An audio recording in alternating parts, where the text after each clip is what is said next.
I was sitting on a boat with other entrepreneurs and it was starting to hear their stories. I started to recognize that mine's different, but not that different. What they were doing was the same as what I was doing, fundamentally. The businesses and the services or the products that we were providing were different. But the challenges that they had, the frustrating moments, the HR problems, the cash flow problems, you name it, it was all there. Hi, and welcome to the Entrepreneur Organization Business Podcast. I am your host, Lynn Pedetti. My guest today is Natalia Scheidegger, co-owner of Third Mill, an IT company which she unintentionally inherited from her father who suddenly passed away. Without any entrepreneur experience, Natalia had to take over the family business at only 25 years of age in an industry she knew nothing about and at a time when her family was still grieving from the loss of her father. Today, we will hear her remarkable story as she navigated the uncharted waters of running a company and became an inspiring leader. Natalia not only managed to take over the business successfully, but also doubled its size and is excited to take the business to the next phase of growth. Please join me in giving a warm welcome to Natalia. Welcome to the show, Natalia. Thanks, Lynn. It's great to be here. I know, and I was so lucky to get to spend all day with you on the boat recently. I love that EO allows us to, meet new friends and actually have deep and meaningful conversations, right? It's not just one of those networking events that you meet and go hi and bye. Absolutely. Tuesday nonetheless, right? Yeah. And Natalie, tell me about your membership. I'm confused with the Melbourne and Sydney thing. All good. It's all good. So I was originally EO Sydney. And my business's head office is in Sydney. And so that's why it was natural to join. But then about 18 months ago, I moved to Melbourne for my family, so for my husband's work. And I had long resisted the move. I was a Sydney girl in my heart. I loved the boat and the sunshine. But after COVID, it became pretty clear that I could run my business remotely. And that was kind of the last leg I had to stand on. So 18 months ago, so post-COVID lockdowns, we packed up and moved to Melbourne. I'm still EO Sydney, but sort of, wriggled my way into EO Melbourne. And so I consider myself a nominal member of both. Love it. You're representing both amazing cities. So that's great. So Natalie, do you want to share a little bit about your current business, what it does? And then we'll go into how did you take over it? Yeah, sure. Look, it's a bit of a long story. I was not an entrepreneur. I wasn't born one. Been kind of the poster child for anyone can be an entrepreneur.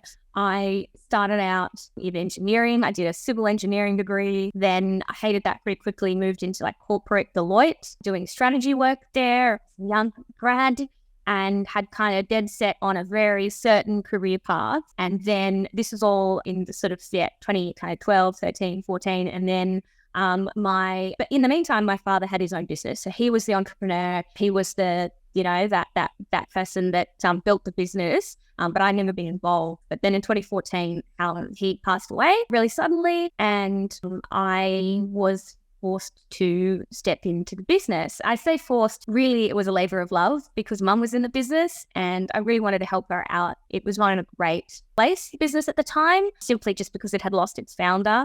And so I said to mum, look, I'll come in, help you out. I get this business in good shape and then we'll sell it. And then you can go and do what you want to do. And, we can sort of move on. But 10 years later.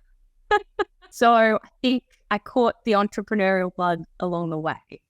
Interesting. Okay, so tell me more about the business, what services it does, because I just recently sat with a friend who I met because he has an insurance broking business or partnership, and he's like, I know Natalia. She services my IT department. So yeah, tell us a little bit more about your business and its services. Yeah, it's sort of like the lost child of kind of small business, which is IT services, technology services. In the past, it used to be called IT services business, but now we kind of call ourselves technology services businesses because we tend to be the phone call for our clients. So we kind of do the whole suite. So if they want a website, we'll do that. If they want us to host it, we'll do that. If they need desktop support or support for their environment, we do that. If they want us to host their cloud desktops, if they need advice on cybersecurity, if they need a TV installed sometimes where the phone calls, it's really just if anything technology comes up in the business, we're the phone call. So hence the term technology services provider. It's kind of the less glamorous end of entrepreneurship, but there's this really tight-knit community of people who love, it's a labor of love, and it's chaos because you only ever get a phone call from a client when something's wrong, really. And like, that's business to be in. I love that. And so has the business evolved since you took it over? Like with all those services that you mentioned, was it already there when your dad was running it, or you had to add more things on?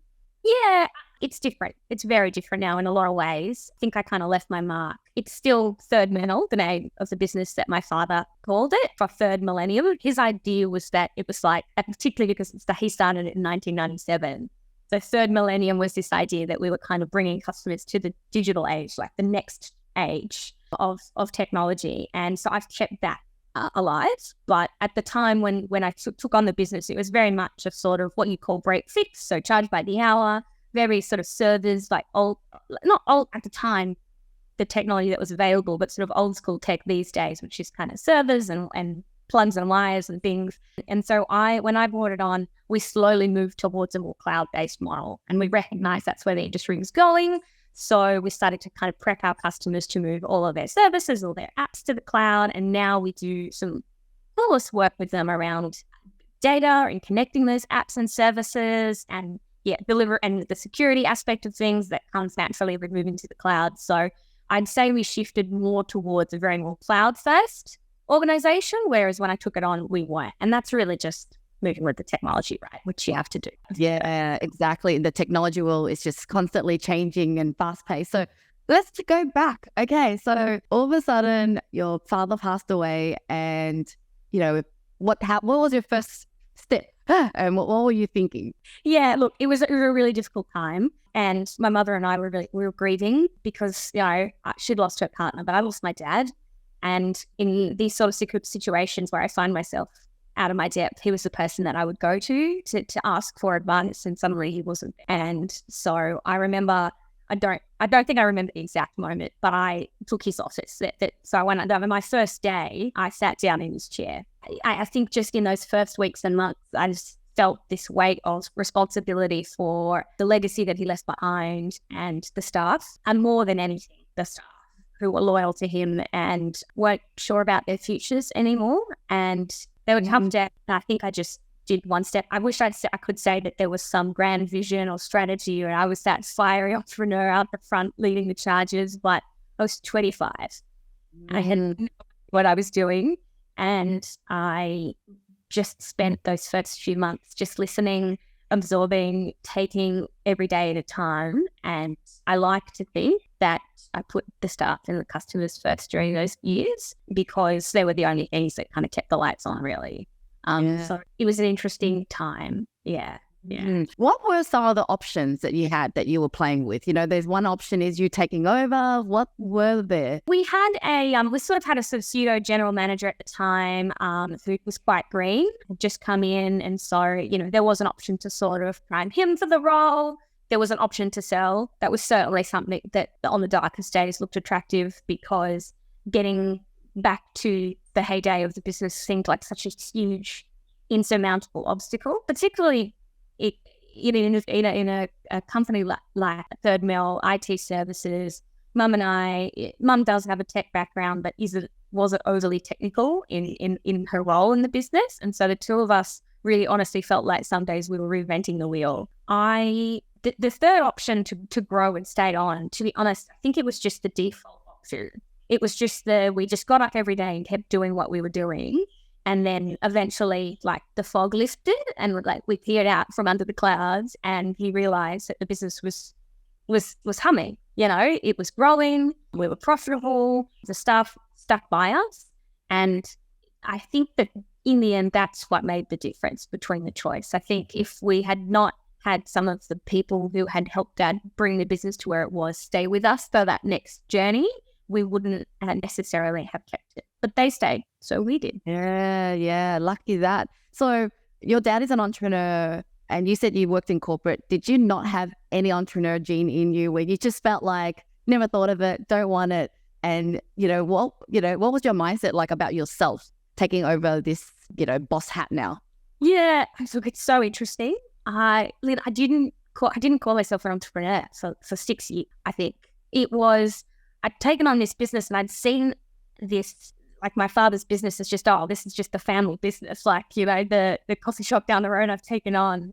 And I didn't call myself an entrepreneur. I didn't even kind of recognize what I was doing and align that with the superstars you see in Silicon Valley, particularly at that time, and align that we were doing anything similar. And so I was a very internal leader in the business during those years because the focus was so much on staff and stabilizing. And it felt like there was this really slow process of me sort of coming out of my shell and understanding these traits that I apparently had that maybe I never would have developed if I'd stayed on at Deloitte, around those entrepreneurial traits of kind of leadership, but dealing with uncertainty and chaos and rolling with the punches. I had spent my entire life very straighty 180. This is the next path. This is clear. And consulting is great at that, right? Because there is this clear journey towards where you need to get to next. And I had always seen myself as that. In some ways, just very risk averse. And I had to learn these painfully to develop these other traits that weren't natural to me. And this is sometimes I liken entrepreneurship to a drug, because I started to like mangle it. Over time, the things about my job that were most uncertain, that were most challenging, that were most kind of outside my comfort zone, were the things that I started to really relish and enjoy and kind of get that adrenaline hit front.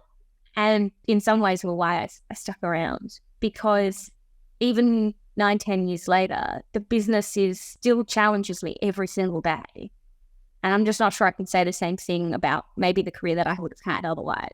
So I always reflect on it to anyone who, when I see other entrepreneurs who spend their whole lives knowing they're entrepreneurs and loving embracing risk, and then other people who I feel like could have those characteristics if they just had the chance to, and feel like I'm either the horror story or the poster child for that journey, right? That literally anyone can be an entrepreneur.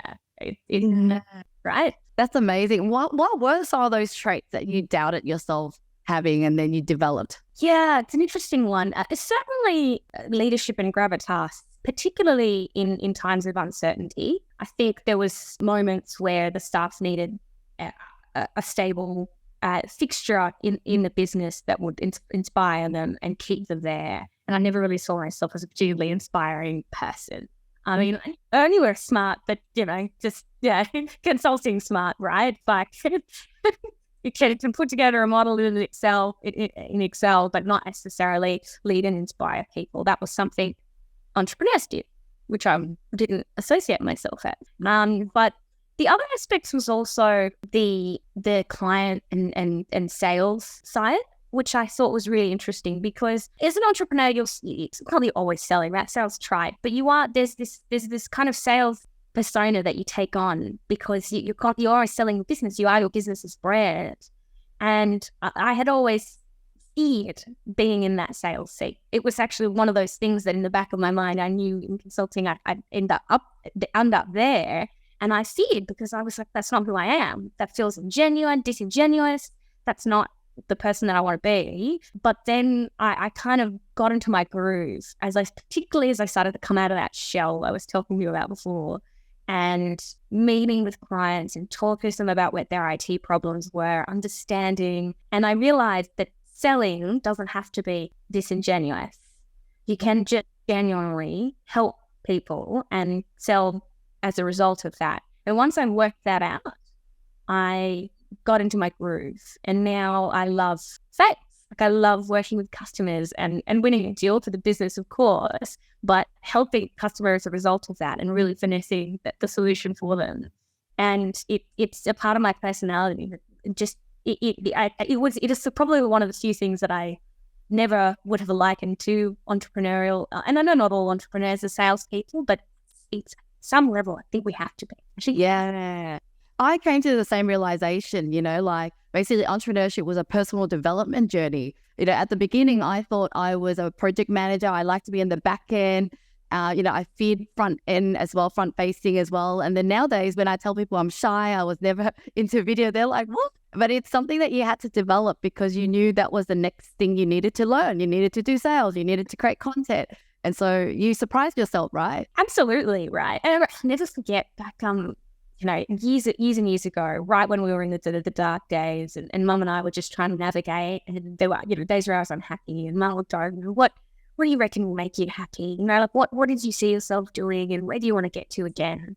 And I swear to you, I responded, I love working with numbers. I just want to be at my desk, crunching data and and I can't believe I said now. I look back on that person and go, I'm not the way. Yeah. And I think there's this like philosophical question that I haven't answered yet, which is, and was I meant to be this person all along? And I would have eventually discovered that regardless of the journey that I took. And the third mill and what happened with Dad kind of forced that lesson on me faster, maybe a bit more brutally, but I'm here now, where I and who I'm meant to be. Or am I just a different person and to the person that I might have otherwise would have been, if my dad was still around? But that's also okay. And a lot of the journey has been coming to terms with the fact that it kind of doesn't matter. Coming to terms with the fact that I'm happy now.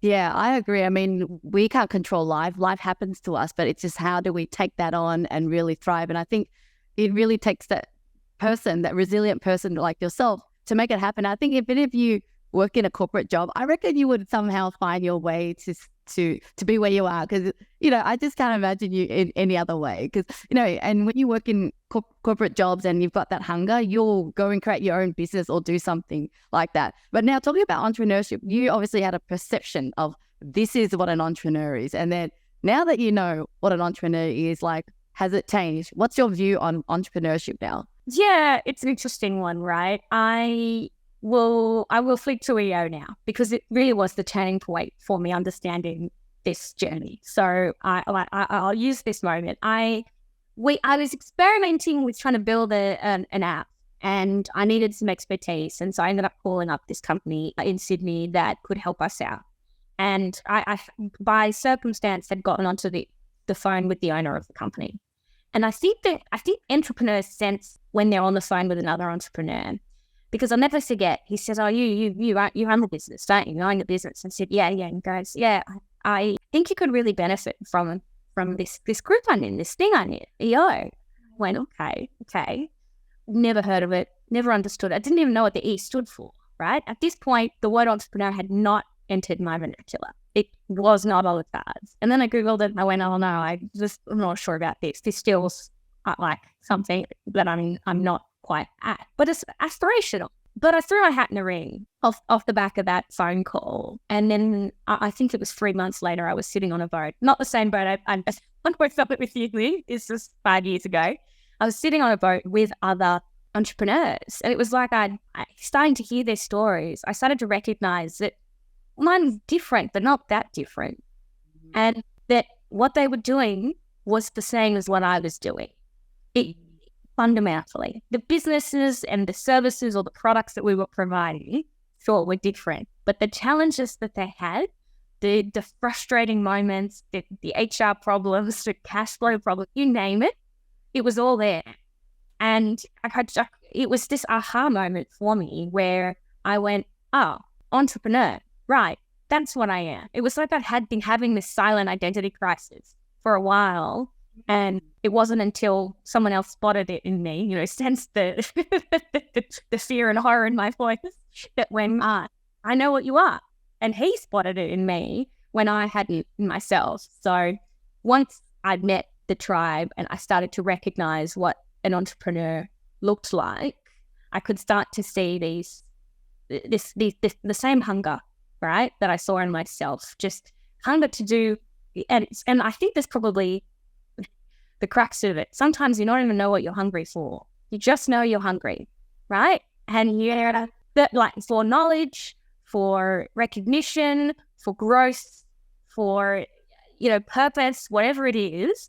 Still, like everyone on that boat, that first day at EO, and everyone I've met since, and every entrepreneur I've had the pleasure of meeting since, has just been hungry. So if you were to summarize an entrepreneur is, what would you say it is? Just this person that is continually restless, right?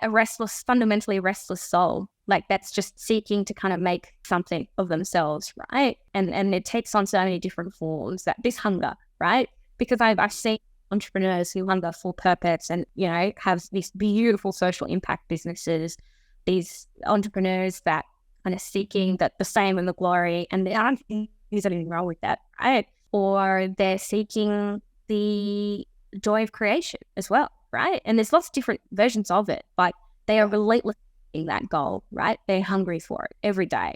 And to me, that's what it is. That makes a lot of sense. It's like someone willing to do whatever it takes in pursuit of whatever they're driving for in their life and not just settling with whatever's been given to them. I love that. So take me back to when your dad did pass away, because the one thing that I always worry, I'm like, what if I get hit by a bus tomorrow and I'm gone? What would happen to my business? Like, does my team know where my logins are, the banking details or whatever? How much preparation did your dad have there? And if it wasn't, like, what advice would you give to entrepreneurs like ourselves who, we don't know when we're going to go? What should we prepare for? It's such a good question. So, my dad took his own life, so it was really sudden. And to say that we were prepared, he was prepared, anyone was prepared would be a total lie. It just completely threw the entire family, off kilter, because we were dealing with the grief, but also the impact of that. It's funny because I've been asked this question kind of years later. Got hit by a bus tomorrow, like, what would you need to do? What would you need to do to get your affairs in order? And, what's important? And I know from experience, and the entrepreneurs don't like hearing this, but it's true. No one is irreplaceable. And as much as we like to say and convince ourselves that if we step out of the office, if we got hit by a bus, whatever the case may be, the whole cart, the house of cards will fall down. I think the truth is that, people find a way, and we found a way. Right, even with absolutely no planning, no warning, nothing to support us through that journey. We fumbled our way through getting the finances, getting control of the account, and get the staff, working out who the clients were, what had been sold, what hadn't been sold. We were a little lucky that Mum had, was not working in the accounts in the business. But even then, there were some things that she didn't have access to, and we just needed to find out. We have this hilarious story of, I think it was 2 or 3 years after Dad passed, that Mum got a phone call from someone saying, "Oh, you've got unclaimed money from the government in your husband's name." And Dad had placed some bet on some tab somewhere, and I didn't know this, but the government has this register of like unclaimed amounts, right? And it was decent. It was it was not small amount of money. And it was something that had never been written down. It was this account we had no access to, no idea. And then 2-3 years later, it popped up. And that kept happening. So stuff would just come out of the woodwork. So I kind of always say, in answer to that question, very roundabout way of answering it, that yes, it's important to kind of get everything in order to set up the next generation for success or the business for success if anything happened. But at the same time, recognize the power of people, and that things do work themselves out, and it's not something you need to be up at 2 a.m. about. There are much worse things to worry about at 2 a.m. This is not one of them. Yeah. Gotta get the will, get all that, but the rest of it, What were and was there anything that was a bit difficult to attain and you wish that your dad did have? Like, I know that you eventually got it, for example, but was it easier to access the account straight away, or anything else that was a bit more difficult? Yeah. The bank accounts were okay, I think, because they were in Mum's name. But had they not been, they do freeze the funds, so you really have to be worried. We have to really worry about it because they're huge cash flows problems. And I do know this from other entrepreneurs who had this problem. It was just little stuff. Like, I think we still never got access to his Qantas account, which was a shame. There's a buttload of points in there all the time. Little things like social media. I think a lot of people don't think about it, but like trying to shut down the accounts was harder than we thought. And even now, it was these weird little things, and we couldn't get access to them, random tab accounts. So yeah, one of the best pieces of advice we got really early on was don't make any big decisions in the first 12 months. And it was the best advice we got because we just took everything really, really slowly. We took our time, we told, the bank, as and when we needed to. We didn't make any change. Like it was tempting to sell the business. It was we had people flock to try and, like vultures to decided that the 12 months was that period in which we weren't going to make any of those choices. There was a lot of things that we could have done in those first 12 months, and we just purposely took our time, and it was a godsend because it just meant that the dust sort of settled in a lot of things. And because a lot of trying can get all the finances in order really quickly, just to get through it, right? Almost like this process of accelerating the grieving, but slowing down was the better outcome. Yeah, that is gold because I can imagine we're so emotionally charged, we're not thinking straight, and there would have been decisions that made it you might have regretted. And I'm glad that at the end, whoever it was, that's amazing advice, and thank you for sharing that. I think it was my grandmother over in Brazil. It felt like, proper, second. So she went through something like this in business. She's just telling you that in general, as a rule of thumb, just wait out 12 months. Yeah. It didn't come from a place of business. It came from a place of, because a lot of people also in their personal lives try and move, shift, move, sell houses, sell assets, consolidate. It wasn't just, particularly as an entrepreneur, right? Like the business finances and your own finances are this, tangled web. So yeah, it was actually more important to not make personal decisions, short of, stepping into the business and helping out mum, which was the only big decision I made. Wow. You really amaze me, Nat. I've spoken to you at the boat. I was like, you need to share this story on here. So I really love it. I think you've definitely left a mark on me and helps me to really think about my future. So as we wrap up, just love to hear, but yes, ultimately, what do you want the world to remember you for? Wish I had this amazing answer because I've thought about before what my life's purpose is. But the reality is there's this really great quote that I always think of, which is people never remember what you said or what you did, but they will remember how you made them feel. So I don't want to be remembered for some huge legacy, some empire. Oh, that would be nice. But at the end of the day, I want to be remembered for making people feel inspired. I think that's my superpower in the business. And I think if nothing else, that's what I want people to remember me. Beautiful. Boom. I love that. And thank you. You've inspired me, Nat. And I'm sure that the audience has been inspired as well. But thank you so much for being on the EO Business Podcast. We will have all your details on the description below. Please connect with Nat. She's lovely, as you can tell from the video. But thank you so much, Natalia, for your time here today. Absolutely, Lynn. Thank you so much for your time.